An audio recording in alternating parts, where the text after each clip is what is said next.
Hello everyone, I'm Anusha Kolli, working as an assistant professor in the Department of Computer Science and Engineering in Murray Lakshman Reddy Institute of Technology and Management. Today, I am here to discuss about the topic servlets from the subject Web Technologies. Let's move on to the topic. What is a servlet? A servlet is nothing but it's a Java program which is used to create dynamic web pages and interactive web applications. It takes the help of web server to execute its programs. And it also handles HTTP requests and HTTP responses. See, a client request will be sent from your browser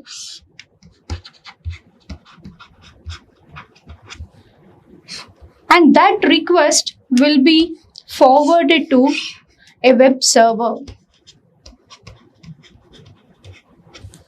Here web server is nothing but Tomcat, Apache Tomcat, and from this web server the request goes to servlet. And this servlet processes the request and the result will be sent back to the browser.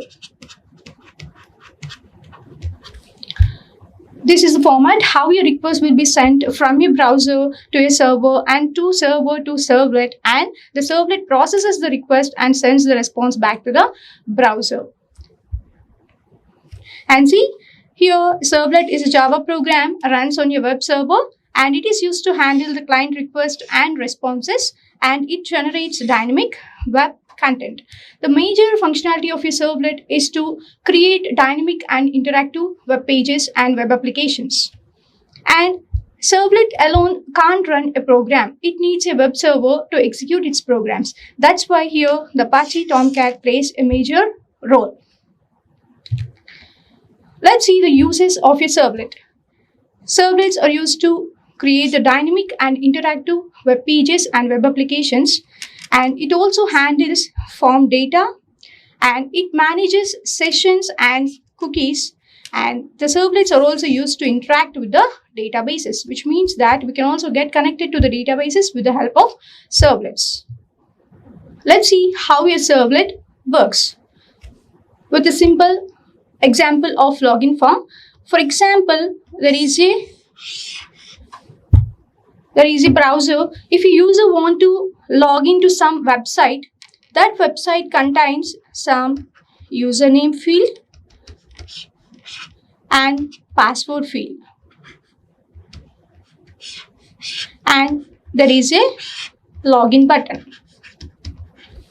When a user enters username and password and clicks on submit or login button, this request will goes to a web server.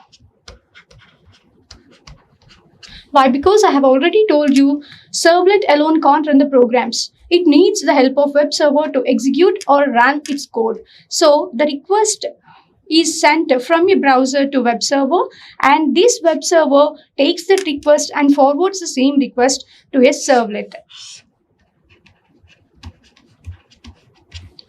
And here the servlet receives that request and processes that client request and generates output, and that output will be sent back to a browser.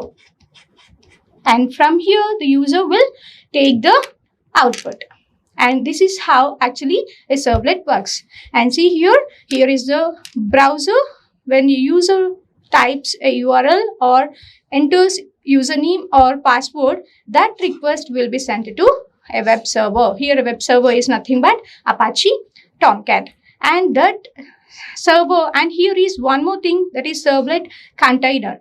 The servlet container is a part of web server that is used to run and handle servlets. And here servlet container, that request will goes to servlet container, and that servlet container forwards the same request to a servlet, and servlet processes the request and generates the output and sends the response back to the browser. And this is how actually a servlet works in the real-time applications.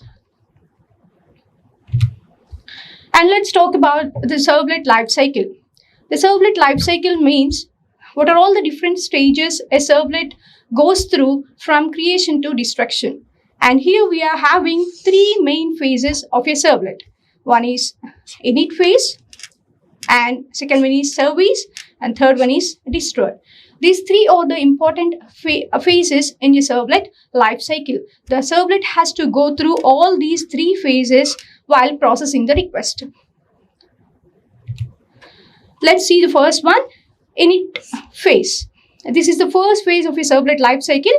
Init means initialization phase. In this phase, a servlet can be initialized. Initialized means we already know that every program, whatever we are executing, that program has to be loaded in the main memory of your computer,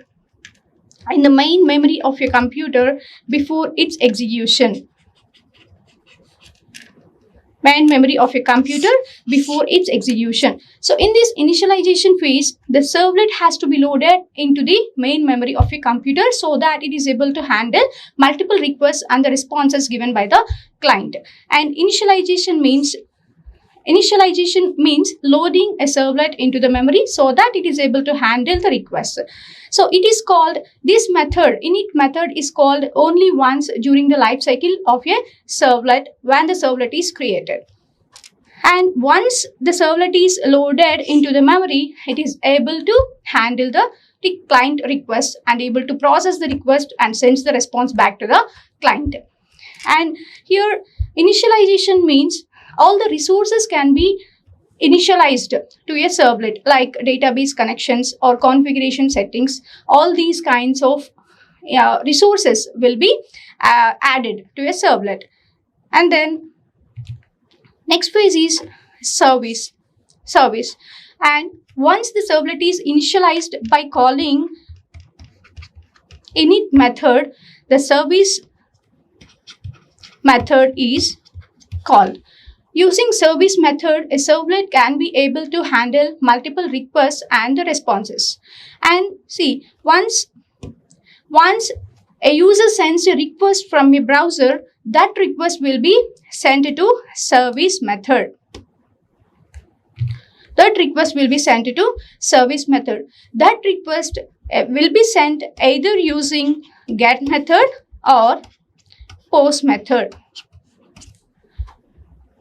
And this service method decides the type of request sent, either get or post. Then it calls two methods, either doGet or doPost methods.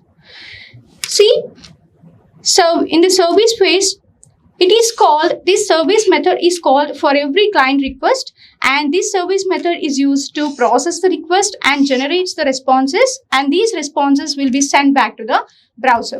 And here the service phase uses two methods. One is doGet and another one is doPost methods. So once the user sends the request from the browser, the service method calls either doGet method or doPost method.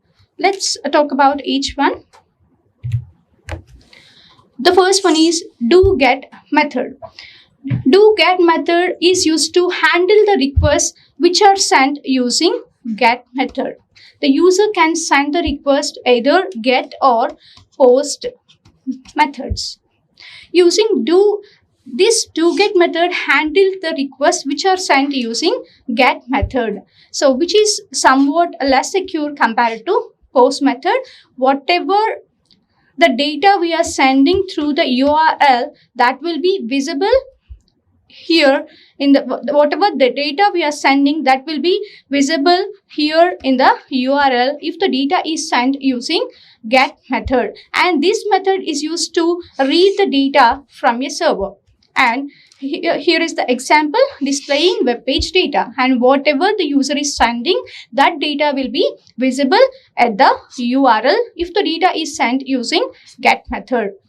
And see, do get method handles HTTP GET request and which is used for retrieving data. And example, displaying web page data. Whatever the user is sending, that data will display in the URL if that data is sent using GET method. And coming to do post method, this method calls when a data is sent using post method. And this method is used to send the data securely to a web server. Compared to GET method, the post method is more secure. An example, form submission. Whenever you fill the form details like your name, like username and password, like address, or else whatever the details you have, after filling all these details and clicking submit button, if the data is sent using post method, that data will be securely sent to a web server. So without displaying to any other users, the data will be sent securely to a web server if the data is sent using post method. And this post method is used to handle the post requests which are sent by the client, used for sending the data securely. Example, form submission. So the difference between GET and post methods are the data will be visible, whatever the data sent by the user, that is visible in the URL if the data is sent using GET method, and the data is sent securely if the data is sent by post method. And whenever a user sends a request from a browser, that request will be sent to service method of a servlet, and the service method calls either do get or do post methods to handle the requests. If the data is sent using GET method, do get method is called. If the data is sent using post method, do post method is called. Both are used for handling the client requests and generating the responses. And the next phase of a servlet lifecycle is destroy. And here destroy. So once the servlet is initialized, it is able to handle the client requests, and the resources are also allocated in the initialization phase. After that, in the service phase, the servlet is able to handle the multiple requests and the responses, which means that it receives the request from the client and processes that request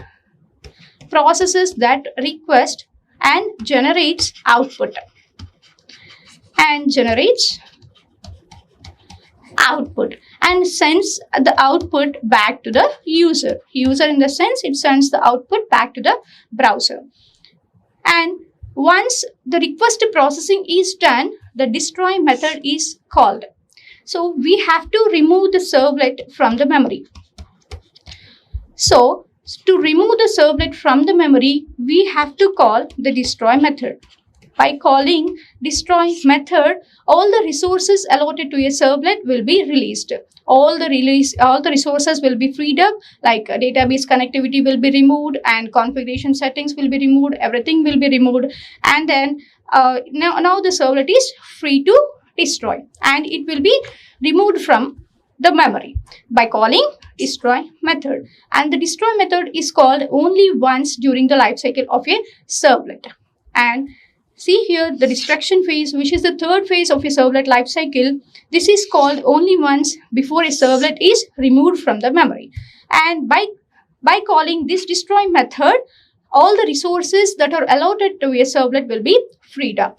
This method is used to release the resources. And examples, closing the database connection. And here we are having three life cycle phases of a servlet. One is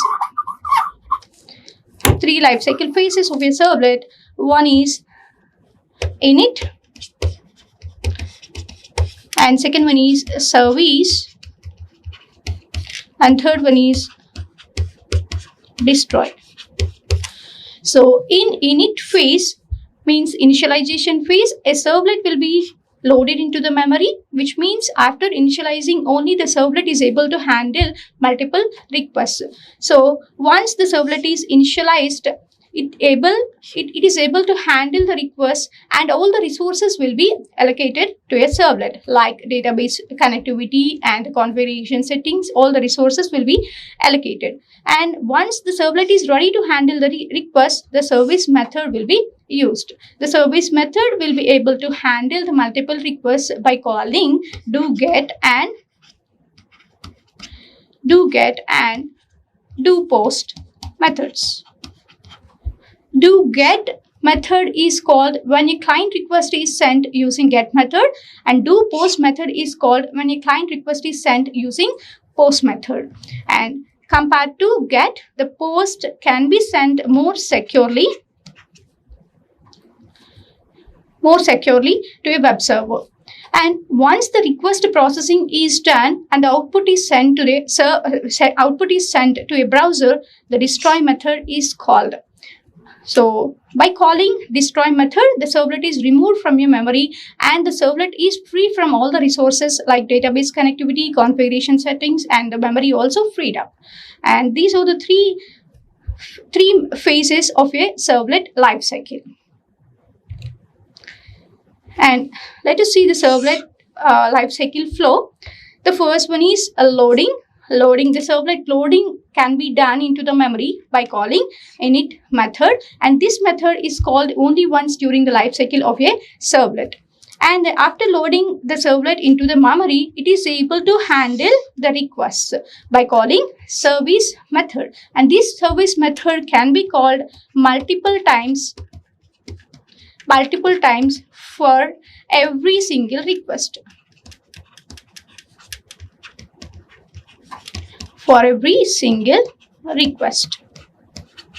And once the processing of your request is done, output is sent to the browser or the client. The destroy method is called. The destroy method is used to remove the servlet from your memory so that all the resources which are allotted to your servlet will be freed up. And see, this destroy method is also called only once during the life cycle of your servlet, and init method is also called only once in a life cycle, which is used to create a servlet. The init method is used to create a servlet, and the service method is used to handle the request, and whereas the destroy method is used to remove the servlet and which is used to free up the resources which are allotted during the execution by calling destroy method. These are the three life cycle phases of a servlet. And let us see the advantages of a servlet. And here, servlets are used for creating interactive and dynamic web pages and web applications, and it is also used for handling HTTP requests and HTTP responses.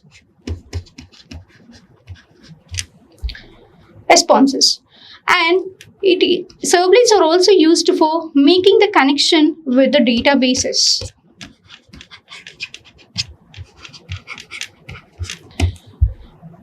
And see the advantages. So before servlets, CGIs were used for creating dynamic web applications. CGI stands for Common Gateway Interface. CGI stands for Common Gateway Interface. These are used for creating dynamic web applications before servlets. And because of some limitations of CGI, these were replaced with the servlets. So the servlets are more fast and efficient to handle multiple requests, and they are platform independent. Means the servlets, we can run the servlet programs or code in any operating system. And the servlets are reusable. We can reuse the code anywhere, and these are secure. The servlets are secure compared to CGI. So because of these advantages, the CGIs were replaced by the servlets in recent times. And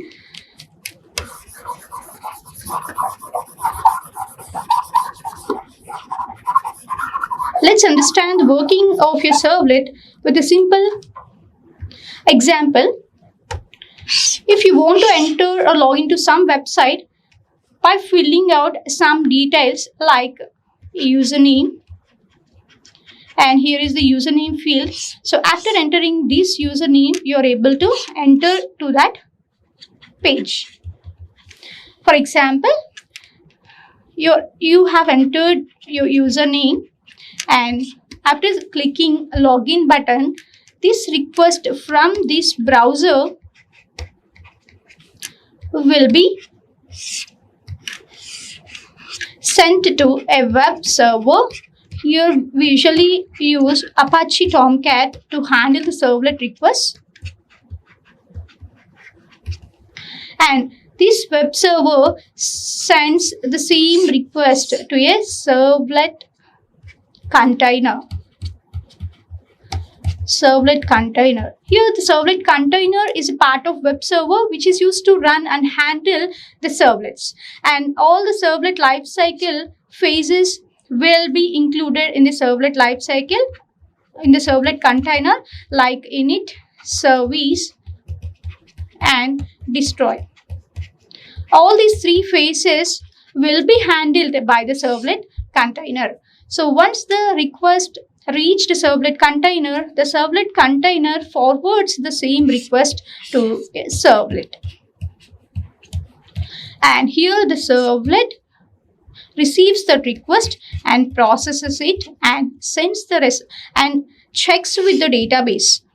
So here processing means here is a database. So the server will get connected to a database. Here is the database. So once the servlet got the request, it connects with the database and checks whether this username is available in the database or not. If this username is available, this login is successful login.